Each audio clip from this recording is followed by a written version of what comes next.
चलिए तो शुरू करते हैं हम लोग। एंड सभी को बोर्ड नज़र आ रहा है? It's a very beautiful board and we can start. Okay,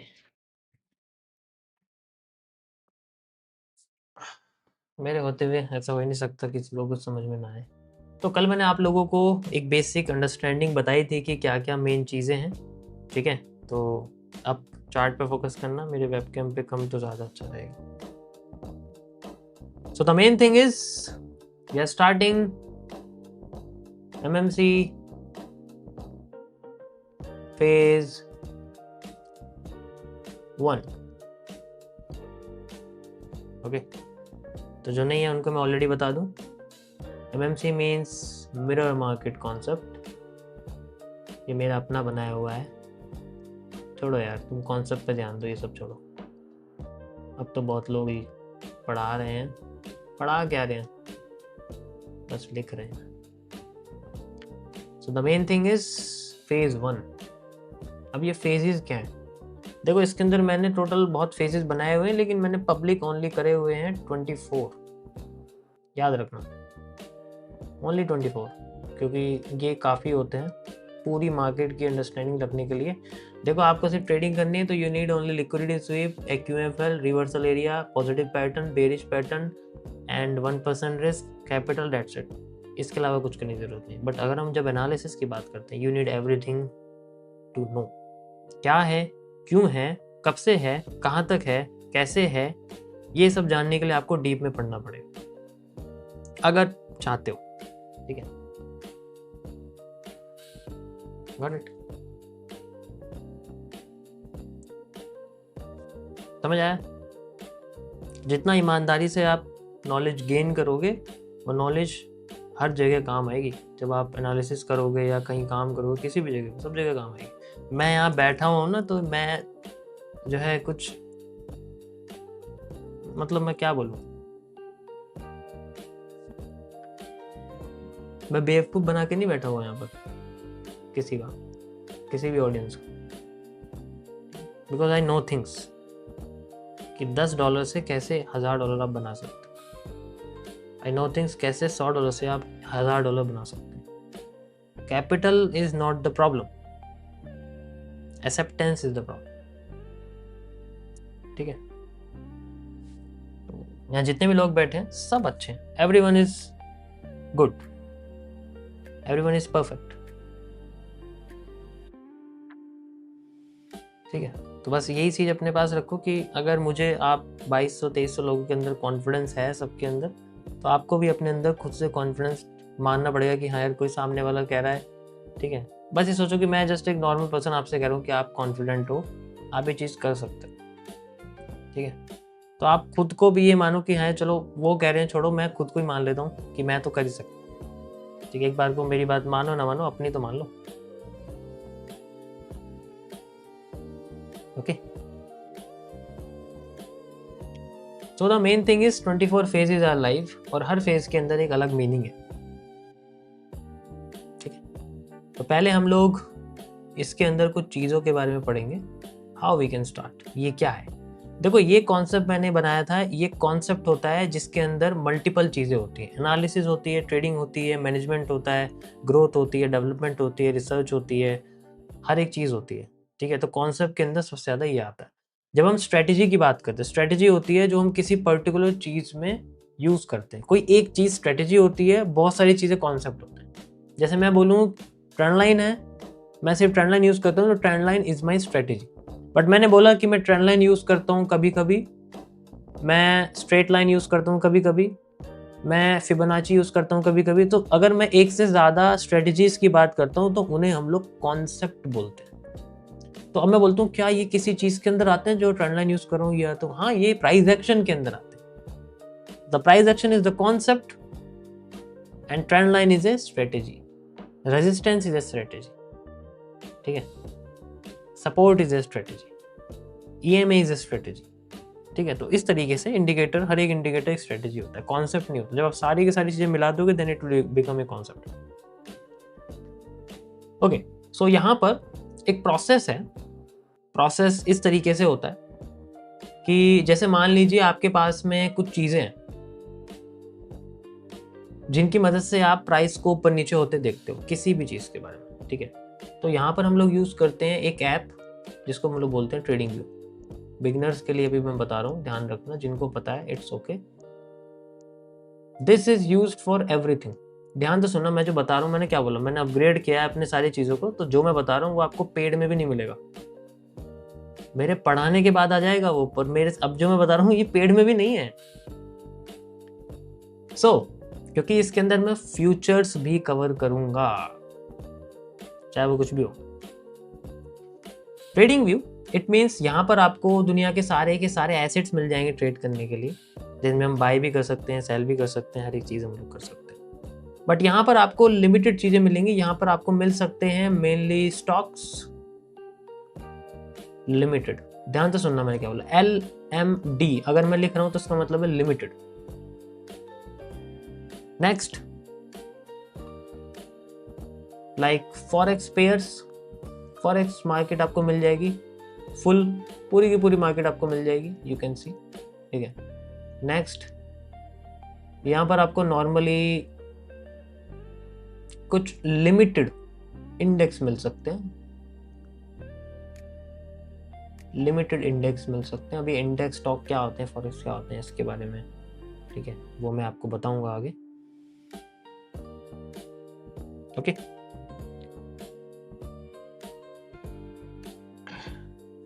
थोड़ा पानी पी लेना, गला थोड़ा सा एकदम से सूख गया।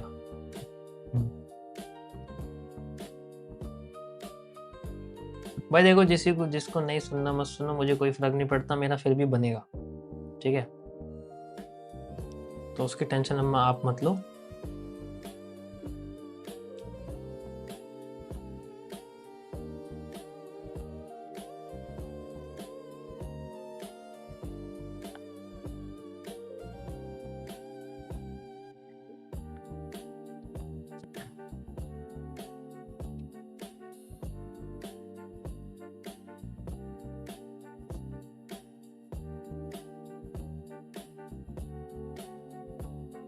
परफेक्ट।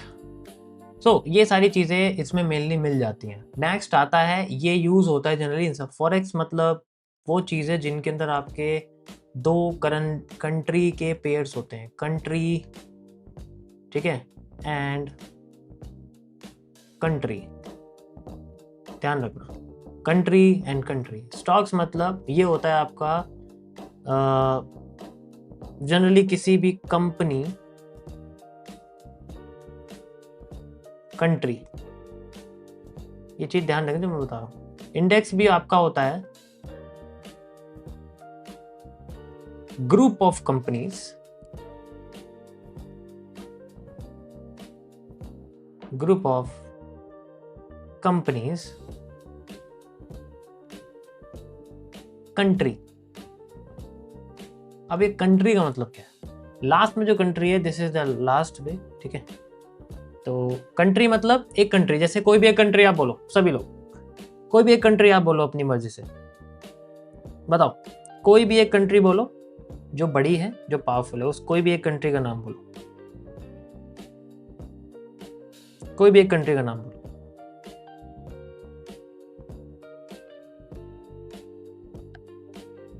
कोई भी एक कंट्री जिसका पैसा आप कन्वर्ट कराना चाहते हो, ठीक है, जिसका पैसा आप कन्वर्ट कराना चाहते हो। जैसे अभी बहुत लोगों ने यहाँ पर बोला है इंडिया, तो यहां मैं लिखता हूं, मान लीजिए इंडिया, इंडिया की करेंसी क्या है, INR, तो INR, हर करेंसी को 3 डिजिट में लिखा जाता है, इसको बोलते हैं हम लोग कोड्स, ठीक है, INR, ये होगी फर्स्ट कंट्री। अब ये पैसा आपको INR को कन्वर्ट करना है सेकंड में, तो एक कंट्री से सेकंड कंट्री में कन्वर्ट किया जाता है पैसा, ठीक है।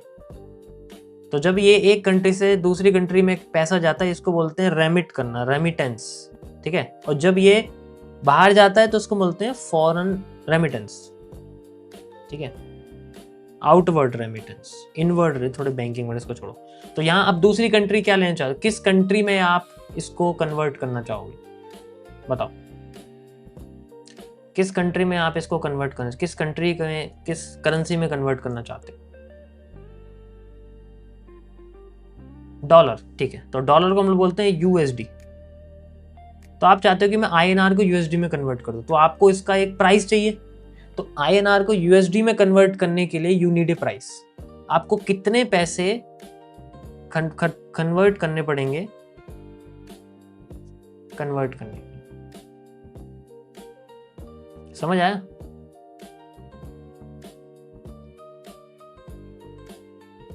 कितने पैसे खर्च करने पड़ेंगे आपको INR को USD में? एक, और ये सारी चीजें होती हैं 1 से 1, कि अगर मुझे INR को कन्वर्ट करना USD में तो उसका एक रेट होता है कि मुझे एक USD बनाने के लिए कितने INR की जरूरत है। जैसे 96 अभी चल रहा है, तो मुझे 96 INR चाहिए होंगे एक USD बनाने के लिए, ठीक है।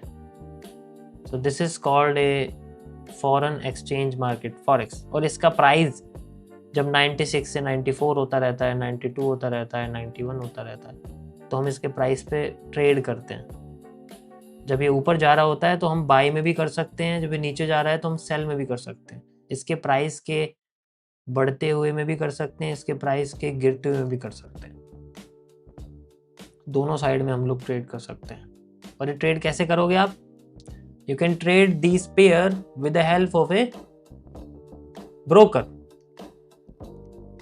ब्रोकर के जरिए, ब्रोकर मतलब एक इंटरमीडिएटर जो इन सब चीजों का कन्वर्जन करता है डिजिटली, ठीक है, डिजिटली होता है।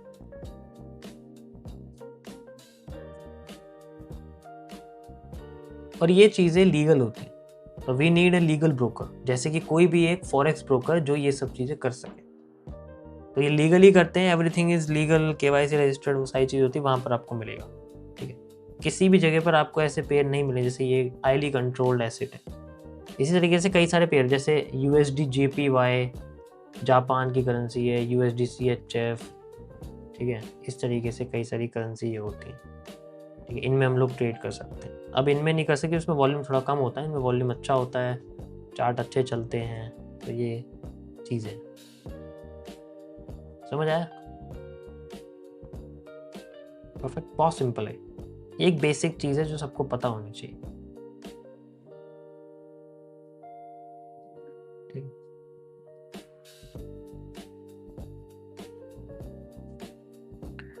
नेक्स्ट चीज, अब जैसे यही सेम इंडेक्स है, यही सेम स्टॉक्स हैं। स्टॉक्स में आप देखोगे कंपनी और कंट्री। कंपनी मतलब कोई भी कंपनी, जैसे मैं आपसे बोलूँ कोई भी, आप टाटा ले लो, टाटा INR। अब टाटा INR नहीं लिखते, बट टाटा लिखते हैं। टाटा का एक स्टॉक है, उसका प्राइस क्या चल रहा है? INR में चल रहा है, रुपए में चल रहा है। वो उस देश की करेंसी पे, करेंसी की वैल्यू के हिसाब से लिस्टेड होता है। ऐसे नहीं आप टाटा का प्राइस डॉलर में देख लोगे, नहीं, INR में देखोगे। इसलिए टाटा INR नहीं लिखते हैं कभी भी, नॉर्मल टाटा लिखते हैं, क्योंकि स्टॉक्स की कैटेगरी में डाला हुआ, ठीक है। समझ आ गया? सेम चीज इंडेक्स में होता है। इंडेक्स में भी क्या होता है? इंडेक्स में ग्रुप ऑफ कंपनीज होती है, एक कंपनी नहीं होती, कंपनीज होती है, इनके नंबर होते हैं, जैसे top 20 companies, top 50 companies, top 70 companies, top 500 companies, top 1000 companies, इस तरीके से इनकी कैटेगरीज होती है, ठीक है। तब जाके इनका ग्रुप बनता है। जैसे एग्जांपल के लिए निफ्टी INR, बट INR नहीं लिखते, निफ्टी लिखते। निफ्टी है, बैंक निफ्टी है, मिड कैप निफ्टी है, सेंसेक्स है, ठीक है। और आपका S&P 500 है, नैस्डैक है, NQ है, NAS है, डाउ जोन्स है, DJI, सारी चीज़ें। इन सब चीज़ों को हम लोग इंडेक्स कहते हैं, ठीक है। समझ आ गया सबको? यहाँ तक सभी लोग मुझे बताओ, पहले ओवरव्यू सबको अगर समझ में आ गया हो तो सभी लोग एक बार कमेंट करके मुझे बताओ।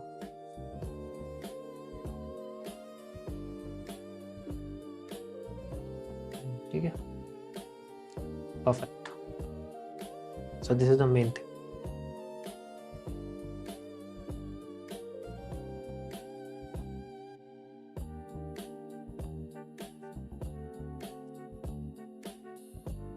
लाइक नेक्स्ट वी हैव कि अब हमें मान लीजिए ब्रोकर यूज करना, ब्रोकर यूज करने में बड़ी प्रॉब्लम होती है, कौन सा यूज करें, कैसे करें। तो यू कैन दोस्त जहां पर आपको कमीशन कम मिले, जहां पर आपको कमीशन कम मिले, जहां पर आपको स्प्रेड कम मिले। अब ये कई सारे टर्म्स हैं जो हम यूज करते हैं, स्प्रेड्स जो होते हैं वो कम मिले। जहां पर हमें डिपॉजिट कम करना पड़े, ये नहीं है कि हमें सीधे $100 से डिपॉजिट करना है, जहाँ हमें इंस्टेंट विड्रॉल मिल जाए, ये भी बहुत ज़रूरी है। ओके, तो ये कई सारे कैरेक्टरिस्टिक्स हैं जिनके ज़रिए ब्रोकर को सेलेक्ट किया जाता है।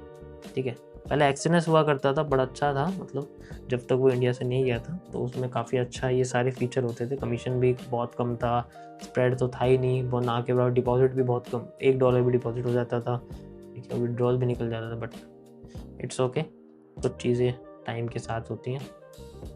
ओके, तो इसके बारे में आपको आगे बताऊंगा। नेक्स्ट, ये हो गई चीज़ें जो नॉर्मली आपके पास हैं, जो हम यूज़ कर रहे हैं। उसके बाद आती है हमारे पास दूसरी चीज़ें, जैसे जस्ट लाइक हम लोग यूज़ करते हैं ट्रेडोवेट, जस्ट लाइक दिस। ये यूज़ किया जाता है, ये एक इसी की तरह है, ये एक टर्मिनल है बेसिकली, जो फ्यूचर्स के लिए यूज़ किया जाता है। You can use futures for free, मतलब एक डेमो अकाउंट्स के ज़रिए आप इसको एक्सेस कर सकते हो। एंड यू कैन, फ्यूचर्स क्या होते हैं? फ्यूचर्स भी चार्ट की तरह होते हैं, इन पे भी ट्रेड किया जाता है। ये होते हैं आपके इंडेक्स के प्राइजेस होते हैं, जैसे आपके NQ होता है, जिनमें मिनी और माइक्रो होता है। ठीक है, जो मैं आपको आगे बताऊंगा कि इनका क्या यूज़ होता है। ये फ्यूचर्स के प्रॉप फर्म्स भी फ्यूचर्स की होती हैं, उनमें भी ये सब चीज़ें की जाती हैं, जो सबसे सस्ती होती हैं, अफोर्डेबल होती हैं। ठीक है, और उनके अंदर बस मैं आपको एक चीज़ बताऊँ, जैसे $69 में you can get $50,000 of account, इतनी सस्ती होती है। ठीक है, एंड अगर मान लीजिए अच्छे खासे क्रिएटर के साथ तो और भी सस्ता मिल जाता है। इट जस्ट कि फीचर्स बहुत सस्ते होते हैं, बट यू नीड, उनके चार्ट थोड़े अलग होते हैं, उनको समझना थोड़ा मुश्किल होता है। बट यही चीज़ अगर आपको ट्रेडिंग व्यू में चाहिए तो it is paid. Futures trading view में पेड है, आप फ्यूचर्स को एक्सेस नहीं कर सकते। करोगे तो आपको इसमें कम से कम 15 से 25 मिनट का डिले देखने को मिलेगा, यानी कि 15 से 25 मिनट का डेटा आपको नहीं मिलेगा। ठीक है, समझ आया मैंने क्या बोला? तो ये दो चीज़ हमेशा याद रखना। If you need access, trading view में फ्यूचर्स पेड होते हैं मेनली, जैसे NQ है, नेस्डेक है, ये सब बहुत सारी ग्लोबल मार्केट्स के पेड है, तो you have to pay extra and then you can access their chart.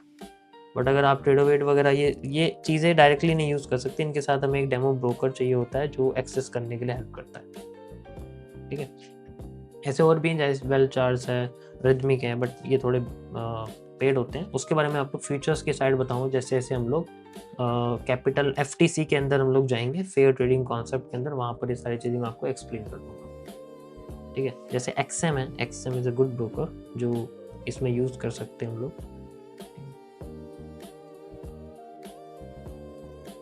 Perfect, so next cheese is, तो ये सारी की सारी चीज़ें जिनसे आप वो एक्सेस करोगे जिनके ऊपर ट्रेड की जाती है, और जो मैं यहाँ आपको बता रहा हूँ ये सारी चीज़ें, दिस इज ओनली ए 1%, ये 1% है। अब बाकी का 99% क्या है, वो थोड़ा सा प्रॉब्लम है। बाकी की 99% क्या है? बहुत सारी चीज़ें। ये जो मैं आपको होता है, ये 1% चीज़ों के अंदर कि ये पता होना चाहिए कि मुझे ट्रेड किस में करना है। सो आई हैव टू नो कि देखो, मैं जो बता रहा हूँ ना, दोबारा से आपको कभी भी गूगल, ChatGPT, यूट्यूब पे डालने की जरूरत नहीं पड़ेगी कि how I can trade index, how I can trade future, how I can, सारी सॉल्यूशन आपको एक जगह मिल जाएगा। ठीक है, ये सर्च करना बंद कर दोगे आप। Next is, if you know the platform. अब हम आते हैं चार्ट्स के बारे में, तो हम लोग चलते हैं, the main thing we have this, the financial market. ये थोड़ा सा रिपीटेड टॉपिक है, but it you will enjoy.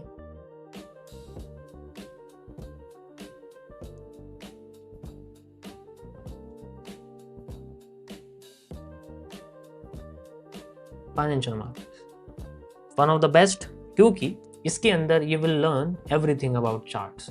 हर चीज के बारे में आपको इसके अंदर पता लग जाएगा। मैंने ऑलरेडी वैसे इसकी एक वीडियो अपलोड कर रखी है, बट मैं इसको थोड़ा सा शॉर्ट फॉर्म में और अपडेटेड फॉर्म में बताऊंगा, जिससे आपको और इजीली पता लग जाएगा। देखो, जितनी भी चीज़ें हैं ना, ये जब हम देखते हैं कि आपके पास कई सारे ऐड आते हैं, कई सारे ब्रोकर्स के ऐड आते हैं, फ़ोन में आपको कोई ट्रेड लगाता हुआ दिखता है।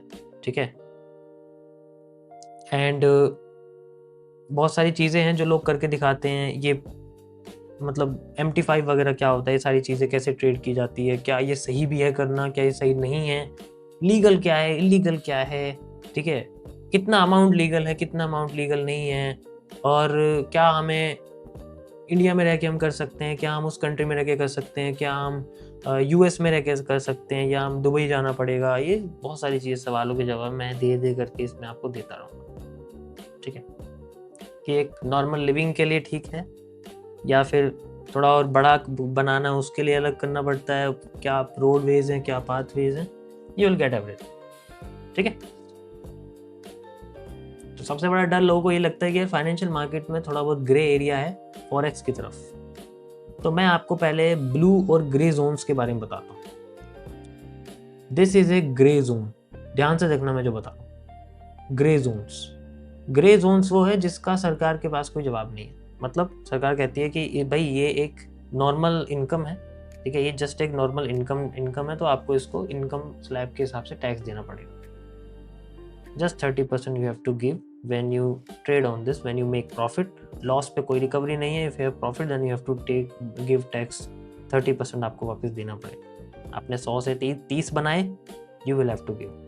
बट अभी 100 से 30 पे टैक्स लगेगा या 12 लाख पे टैक्स लगेगा, वो थोड़ा सा चेंज, ठीक है, वो आपका जो सी है वो आपको बता देगा। If you earn money after, उसके बाद इन सब चीज़ों के बारे में सोचना।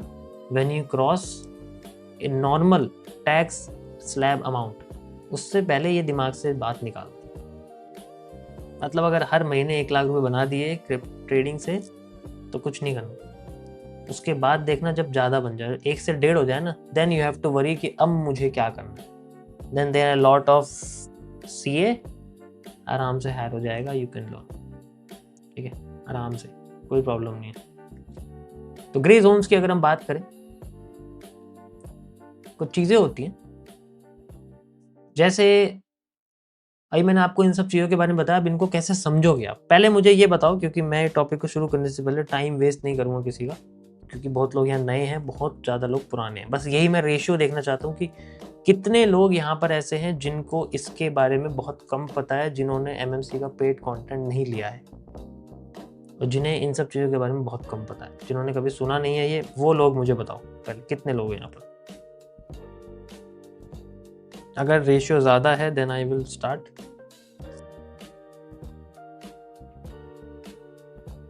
ओके,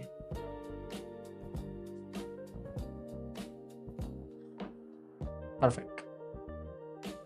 तो मुझे लगता है काफ़ी लोग ज़्यादा हैं यहाँ पर। Thank you so much for super chat. आपका नाम चाइनीज़ में लिखा है, वरना मैं पढ़ लेता। वैसे मैंने सीखी थी पर मैं भूल गया,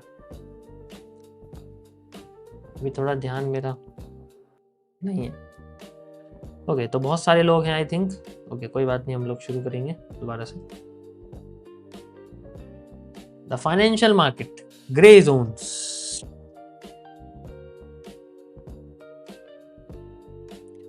फाइनेंशियल मार्केट आपके एक यूनिवर्स की तरह होती है, ठीक है, यानी कि इसके अंदर बहुत सारी चीजें।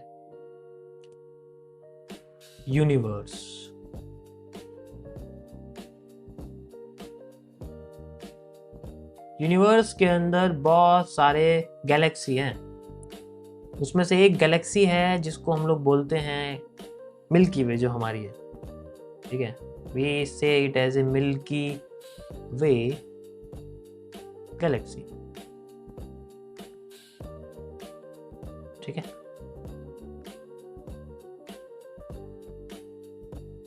आसान भाषा में हम इसको बोलते हैं मनी मार्केट। ध्यान से सुनना, पिछली बार मैंने इनको रिवर्स किया है जस्ट ये समझने के लिए, दोनों में ज़्यादा फर्क नहीं है, ठीक है। कभी ऊपर करते कभी नीचे करते। Money market. Now the next things, कि जब ये यूनिवर्स के अंदर फाइनेंशियल मार्केट बहुत बड़ा है, उसके अंदर हम लोग मनी मार्केट के अंदर, जहाँ पैसा घूमता है। अब इस मिल्की वे के अंदर बहुत सारे प्लैनेट्स हैं, ठीक है। इस मनी मार्केट के अंदर बहुत सारे प्लैनेट हैं। फाइनेंशियल मार्केट के अंदर एक और यूनिवर्स है अलग, ठीक है, तो उसके अंदर एक बहुत सारे प्लैनेट्स हैं। समझ गया ना मैं क्या कह रहा हूँ। उसमें से हम लोग एक प्लैनेट के बारे में पढ़ रहे हैं, बहुत सारे प्लैनेट हैं। एक प्लैनेट है जो सबसे बड़ा है, जिसको हम लोग बोलते हैं रियल एस्टेट। उसे आप जुपिटर मान सकते हैं। उससे छोटा नेपच्यून आप है तो उसको आप कुछ और मान सकते हो, बैंकिंग सिस्टम मान सकते हो। हम जिस प्लेनेट की बात कर रहे हैं which is called as Earth, तो हम लोग बात कर रहे हैं यहाँ पर ट्रेडिंग की मार्केट के बारे में, ठीक है। तो दिस इज द अर्थ, जहां पर होती है नॉर्मली एनालिसिस, ट्रेडिंग, ये सारी चीजें जो, ठीक है। नॉर्मल एसेट्स जो होते हैं जो ब्रोकर के जरिए चलते हैं। अर्थ के अंदर वी हैव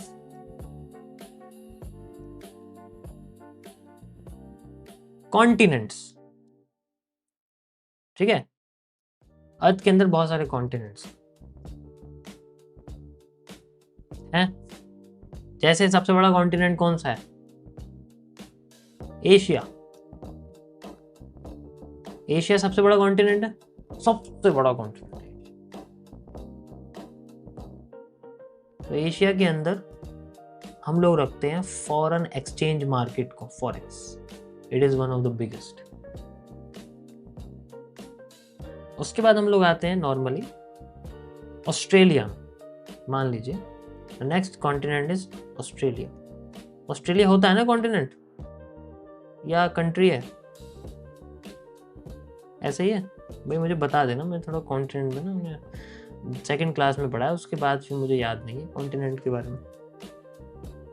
होता है, होता है कॉन्टिनेंट होता है, बताओ।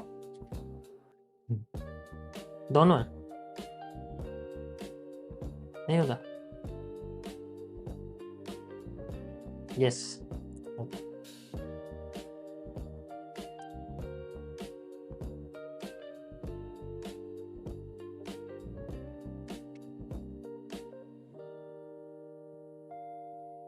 परफेक्ट। तो हम इसको डालते हैं स्टॉक मार्केट के अंदर। Stock market is Australia, second largest. Next हम लोग डालते हैं यूरोप को, ठीक है, जिन्हें हम लोग बोलते हैं बॉन्ड मार्केट्स। ये उससे बड़ा होता है, मतलब उससे छोटा होता है। ध्यान से सुनना मैं क्या बोल रहा हूँ। हर एक कंट्री का उसके साइज से मैं आपको कंपैरिजन बता रहा हूँ कि कौन सी मार्केट सबसे बड़ी है, कौन सी मार्केट सबसे छोटी होती जाती है। द लास्ट इज, अभी मैं 4 के बारे में बोल रहा हूँ, बाकी आप इसमें ऐड कर सकते हो। लाइक अफ्रीका, ठीक है, but you will put in Africa.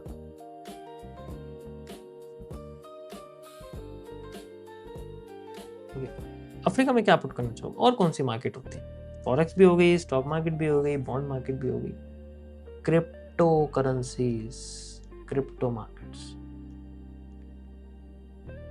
Right? We have the crypto market. अब यहां पर हम लोग बात करते हैं इन सभी की सभी कॉन्टिनेंट में। अब जैसे मान लो फॉरेक्स है, ये एक कॉन्टिनेंट है, एशिया है, तो फॉरेक्स के अंदर कई सारी कंट्रीज हैं, है ना? कई सारी कंट्रीज हैं, तो हम किसी 2 कंट्री के बारे में बात करते हैं। जैसे मान लीजिए इंडिया है, तो हम इसे क्या बोलेंगे? USD INR, तो फॉरेक्स पेयर है ना। दूसरा जापान, यू कैन से USD JPY, JPY INR, JPY NZD JPY, जितनी भी है। न्यूजीलैंड, और चलो वो तो ऑस्ट्रेलिया के उसमें आ जाता है। समझ आया? जस्ट लाइक रशिया, लेट्स से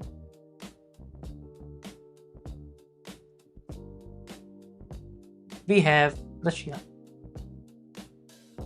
गोल्ड सबसे बड़ा एरिया में, सबसे बड़ा है। Okay, now we have the next stock market, यानी कि ऑस्ट्रेलिया। ऑस्ट्रेलिया के अंदर कई सारी कंट्रीज हो सकती हैं, खुद भी एक ऑस्ट्रेलिया हो सकता है। तो we can say as just like Nvidia एक कंट्री है, मान लीजिए, एग्जांपल के लिए बता रहा हूँ। एनवीडिया एक कंट्री है, और मान लीजिए टाटा है, टाटा स्टील है, कुछ भी है, कुछ भी, तो these are the countries. Apple है, yes you can say apple है, तो आप इनको कंट्री मानो इस पर्टिकुलर जगह की। उसके बाद आपके बॉन्ड मार्केट, ये गवर्नमेंट भी होती है, प्राइवेट भी होती है जनरली। इसके बारे में ज़्यादा डिस्कशन नहीं, क्योंकि इसके बारे में आपको कुछ भी जानने की ज़रूरत नहीं है, ये इतना ज़्यादा पॉपुलर नहीं है, बड़े लोगों का गेम है। Africa, crypto market. अफ्रीका के अंदर कैसे कैसे कंट्रीज हैं, जैसे मान लीजिए Morocco,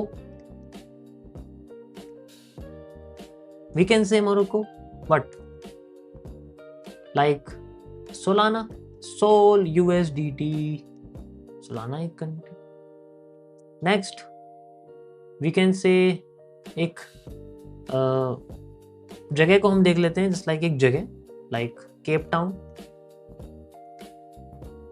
we can say it as a Ethereum USDT, Ethereum, Ethereum आप बोल सकते।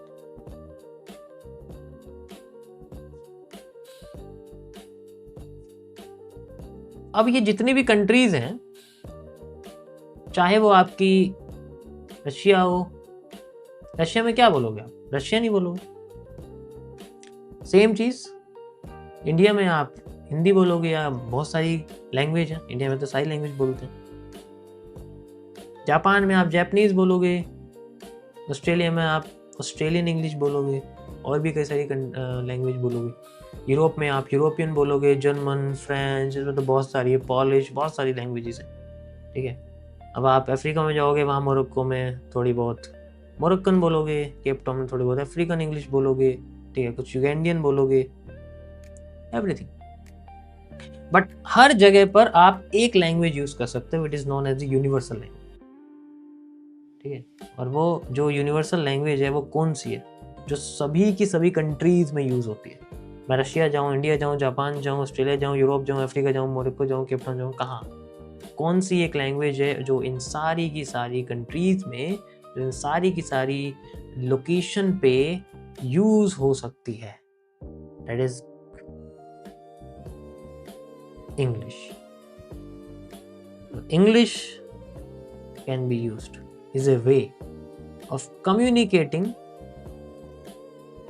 anything, anyone in these countries. हमारी मार्केट में इसको हम लोग बोलते हैं candles, candle sticks.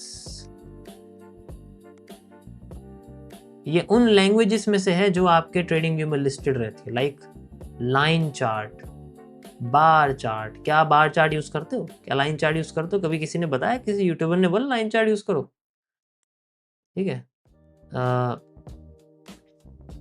Volume footprint, ये लैंग्वेजेस हैं, इन्हें पढ़ना पड़ता है क्योंकि इतना आसान नहीं है ना इन्हें पढ़ना। फुटप्रिंट्स, वॉल्यूम प्रोफाइल, ये तो अब चलो थोड़ा बहुत सोशल मीडिया पे आ रहा है तो लोग थोड़े बहुत पढ़ रहे हैं प्रोफाइल्स वगैरह को।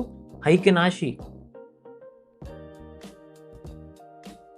रैंको, कागी, सफायर, कुछ ऐसे नाम दे दूंगा तुम देखे भी नहीं होंगे चार्ट्स में, ट्रेडिंग में देखे भी नहीं होंगे, ऐसे ऐसे चार्ट टाइप्स हैं। Column, so these are the languages, got it. लेकिन यूज क्या करते हैं हम लोग, कैंडलस्टिक्स, क्योंकि ये हमारी यूनिवर्सल लैंग्वेज है। हम इस यूनिवर्सल लैंग्वेज को किसी भी चार्ट पे अप्लाई कर दे। कल को गोल्ड का चार्ट खोलोगे तो देखोगे तो कैंडल ही, ये थोड़ी है लाइन चार्ट खोल के बैठ जाओगे। कल को USD देखोगे, अब भी यहाँ पर भी कैंडलस्टिक, इसमें भी USD JPY, उसमें भी कैंडलस्टिक देखोगे। एनवीडिया, उसमें भी कैंडलस्टिक देखोगे। एप्पल, उसमें भी कैंडलस्टिक देखोगे। Tata, bond, Ethereum, Solana, bitcoin, crypto, कुछ भी देखोगे तो क्रिप्टो ही, देखोगे तो कैंडल ही। तो दिस इज द लैंग्वेज। तो अब हमें क्या पढ़ना है, we need to learn the language. ये एक लैंग्वेज, ठीक है। ये एल्गो नहीं है कि 100 रुपए का लिया किसी का और खरीद लिया, और इंडिकेटर लिया 200 रुपए महीने का, 2000 रुपए महीने का, ठीक है, हो गया जी, बन गए पैसे, ठीक है। उसके बन गए जिसका लिया है, तुम्हारे नहीं बनेंगे।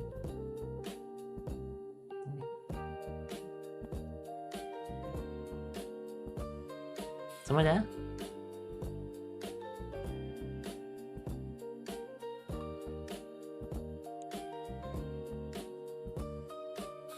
व्हेन यू नो कि आपके सामने ये लैंग्वेज है, तो अब इस लैंग्वेज के लेटर्स भी होंगे, अल्फाबेट्स भी होंगे।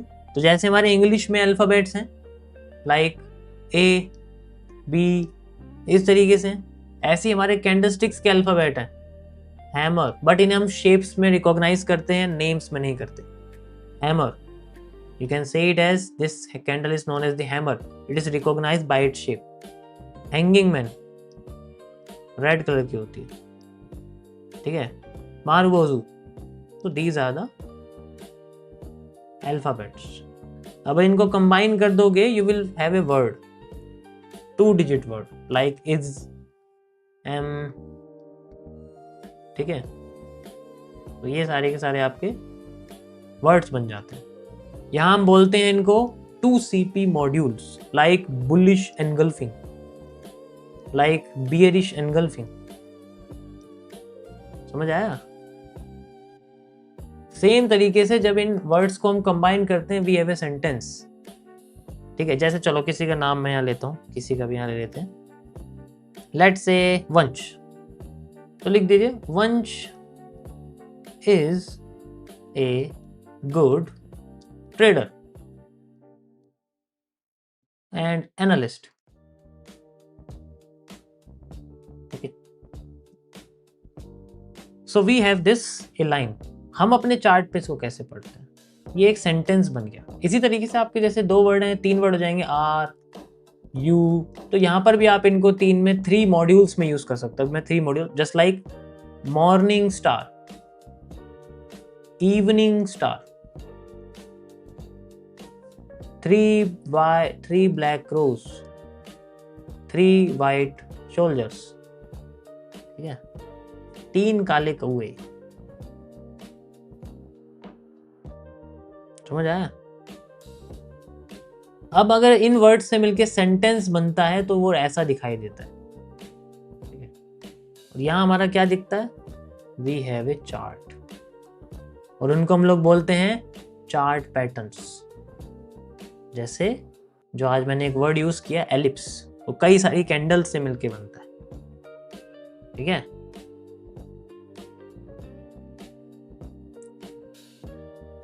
Like pennant, WM, just like M, W, pennant. आप ये पैटर्न देखते होंगे हर जगह। समझ आया? तो these are the main thing. जो लैंग्वेजेस हैं, if you know the language then you can know everything, ठीक है।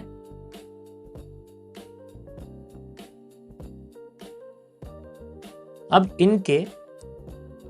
इनको अब जैसे हमारे यहाँ क्या है, हम लोग ह्यूमंस है, तो हमारे बोलने का एक तरीका है, मतलब we have a age, but इनकी कोई एज नहीं है, बट यहाँ इनकी एज होती है, जिन्हें हम लोग टाइम फ्रेम कहते हैं। जैसे 1 मिनट हो गया, हर एक कैंडल का एक एक्सपायरी टाइम होता है, जिस टाइम पे बनने लगती है, ख़त्म हो जाती है, लाइक 1 मिनट, 5 मिनट्स, उसके साइज बढ़ जाते हैं। सब टाइम फ्रेम पे सब कैंडल्स बनती हैं। टाइम फ्रेम का कोई मतलब नहीं होता, इन कैंडल्स का अपना एक टाइम होता है, ठीक है। समझ आया?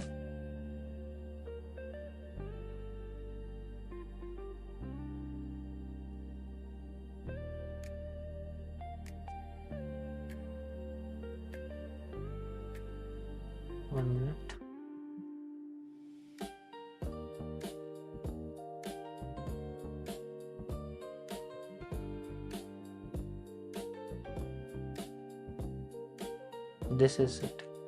ये जस्ट एक इंट्रोडक्शन है आप लोगों के लिए। This is the introduction of financial market. If you know you know.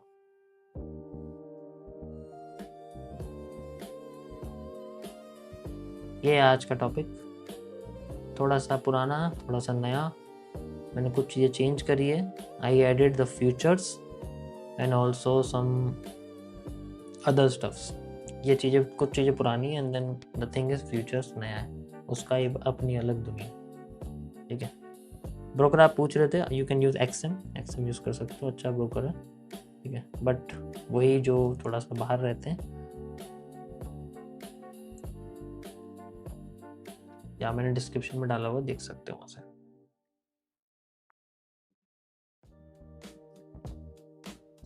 मज़ा आया सभी को? कैसा लगा?